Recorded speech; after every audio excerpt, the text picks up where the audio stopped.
वृंदानगर के जंगल में सुंदरी नाम की कौवी और पीलू नाम की चिड़िया रहा करती थी। वे दोनों बहुत अच्छी सहेलियां थी। दोनों ही बहुत चालाक और कंजूस किस्म की थी। वो दोनों चोरी करने में भी माहिर थी। एक दिन वो दोनों फलों की दुकान में जाती है। पीलू कहती है, सुनिए भाई साहब, इस दुकान में जो भी फल और फ्रूट्स है हमें दिखाइए। दुकान वाला फल लेने के लिए ऊपर जाता है तो तभी पीलू अपनी सहेली से कहती है, सुंदरी तुम इस दुकानदार को बातों में फंसा कर रखना, उतनी देर में मैं 2-4 आम चुरा लूंगी। सुंदरी कवि पीलू से कहती है, हाँ पीलू, ये दुकानदार अकेला है, यहाँ पर चोरी करने में आसानी होगी। पीलू कहती है, चुप चुप सुंदरी, देखो दुकानदार फल लेकर आ गया है। दुकानदार कहता है, ये लीजिए बहन जी, दुकान के सबसे अच्छे आम और सेब हैं ये। सुंदरी थोड़ी देर उन फलों को देखती है और कहती है, भाई साहब, आपने जो ऊपर नाशपाती लगाई है ना, वो दिखाइए। ठीक है बहन जी, मैं आपको अभी दिखाता हूँ नाशपाती। जैसे ही वो दुकानदार नाशपातियों को लेने के लिए जाता है, तुरंत पीलू 2 आम चुराकर अपनी थैले में डाल लेती है। पीलू कहती है, सुंदरी मैंने 2 आम चुरा लिए हैं, अब तुम किसी भी तरह इस दुकानदार से पीछा छुड़ाओ। सुंदरी दुकानदार से कहती है, ओहो भाई साहब, मैं अपना पर्स घर में छोड़ आई हूँ, मैं कल आकर आपसे ये फल सारे ले जाऊंगी। ठीक है बहन जी, ये दुकान आपकी है, आप जब चाहें यहाँ आकर फल ले जा सकती हैं। पीलू और सुंदरी फल चुराकर दुकान से बाहर निकल जाती है। अपने यहाँ पहुँचकर पीलू सुंदरी से कहती है, देखा सुंदरी, मैंने कितनी चालाकी से दुकान से फल चुराए, दुकान वाले को तो इसकी भनक भी नहीं लगी। चल उस सब्जी के ठेले के पास चलते हैं, थोड़ी सी सब्जी भी यहाँ से ले लूँ। सुंदरी कहती है, सब्जियों को खरीदना क्या है, उसे भी चुरा लेंगे। दोनों सब्जी वाले के पास जाती है। सुंदरी कहती है, भैया ये टमाटर कितने में दिए? दुकानदार कहता है, बहन जी, आज मैं सस्ते में टमाटर दे रहा हूँ, कल मैं 80 में बेच रहा था, आज 60 रुपए का बेच रहा हूँ। सुंदरी कहती है, क्या भैया, अभी भी ये इतने महंगे हैं? भाई साहब, मुझे टमाटर लेने हैं, कोई हीरे जवाहरात थोड़ी ना लेने हैं। तो दुकानदार कहता है, बहन जी लेना तो लो, मैं तो इतने ही रेट में बेचूंगा। सुंदरी सब्जी वाले को अपनी बातों में उलझाए हुई थी। इधर पीलू चुपचाप सब्जियां चुरा रही थी। तभी सब्जी वाले की नजर पीलू पर जाती है। चोरनी, तू मेरी सब्जियों को चुरा रही है, लगता है तुम दोनों साथ में चोरी करती हो।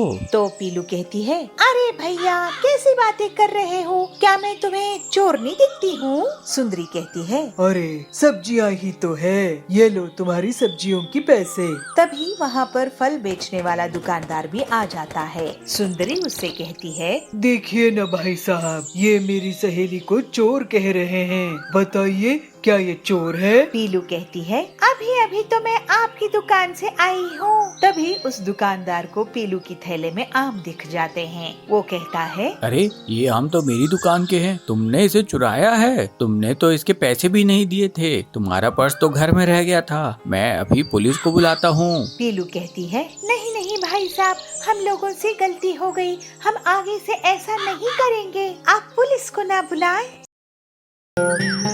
नंदनवन में पीलू चिड़िया अपने पति बबलू के साथ रहती थी। बबलू कबूतर बहुत ही आलसी था, वो कोई काम धंधा नहीं करता था। घर का खर्च चलाने के लिए पीलू चिड़िया पड़ोसियों के यहाँ कुछ काम कर लिया करती थी। ऐसे ही समय बीतता जाता है और पीलू चिड़िया को 2 बच्चे होते हैं। पीलू चिड़िया परेशान हो जाती है, वो सोचती है, हे भगवान अब तो 2 बच्चे हो गए हैं, मैं घर का खर्च कैसे चलाऊंगी? मेरा पति आलसी और निकम्मा है, इससे तो कोई उम्मीद करना ही बेकार है। इस तरह कुछ दिन बीत जाते हैं, लेकिन बबलू कबूतर आलसी का आलसी ही रहता है। पीलू चिड़िया उस पर एक दिन जोर से चिल्लाती है, अरे कैसे पति हो, तुम्हें हमारा कुछ ख्याल नहीं? अरे मेरा ख्याल नहीं तो कम से कम बच्चों का तो सोचो, कुछ काम करो, उनके भविष्य के बारे में कुछ सोचो। क्या तुम नहीं चाहते कि हमारे बच्चे भी दूसरे पक्षियों की तरह आराम से जिंदगी गुजारे? तुम्हें कुछ तो शर्म आनी चाहिए। बबलू कबूतर गुस्से से उठता है और कहता है, अरे कमबख्त, मुझे चैन से सोने दे, जब देखो चिक चिक करती रहती है। क्या मैं नहीं करता तेरे बच्चों की देखभाल? मैंने नहीं कहा था तुझे बच्चे पैदा करने के लिए, तूने पैदा करी है तू ही उन्हें संभाल, मैं अब तेरे साथ नहीं रहूंगा, मैं चला। ऐसा बोलकर बबलू कबूतर घर छोड़कर चला जाता है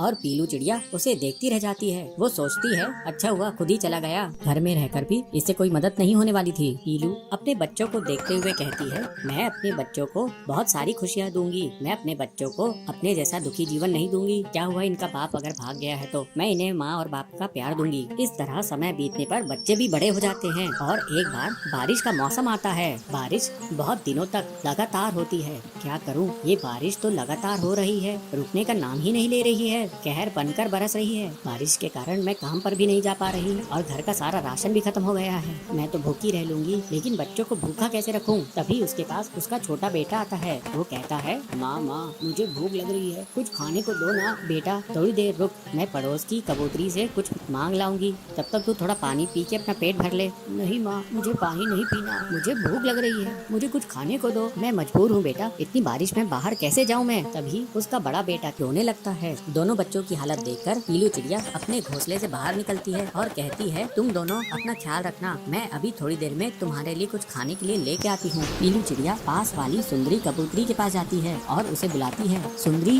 ओ सुंदरी बहन, थोड़ा बाहर तो आओ। बहन मुझे थोड़ा अनाज दे दो, मेरे बच्चे भूख से तड़प रहे हैं। इतनी बारिश में तुम्हें तुम्हारी मदद नहीं कर सकती पीलू चिड़िया, अब तुम यहाँ से चली जाओ। पीलू चिड़िया निराश होकर अपनी एक अमीर सहेली के घर जाती है। पीलू बहन, मेरे बच्चे 2 दिनों से भूखे हैं, मुझे कुछ अनाज दे दो, तुम्हारे पास तो पैसे भी हैं। ये लो पीलू, 1 बोरी अनाज, इससे तुम्हारा कुछ दिन तक काम चल जाएगा। अब जल्दी जाओ और जाकर अपने बच्चों को भोजन कराओ, वे भूखे होंगे। बहुत बहुत धन्यवाद बहन, तुमने सच्ची सहेली होने का फर्ज अदा किया है। पीलू अनाज की बोरी लेके अपने घोंसले की तरफ उड़ के जाती है। वो दोनों बच्चों को खाने के लिए अनाज देती है। वो दोनों बच्चे भोजन करके सो जाते हैं। कुछ दिनों बाद बारिश रुक जाती है। फिर पीलू चिड़िया खुशी खुशी काम पे जाती है और मेहनत करती है। मेहनत करके वो काफी धन जमा कर लेती है, जिससे वो अपनी सहेली का उधार भी चुका देती है और अपने बच्चों की अच्छी परवरिश करती है। इस तरह पीलू चिड़िया अपने दोनों बच्चों का जीवन सुधारने में सफल होती है।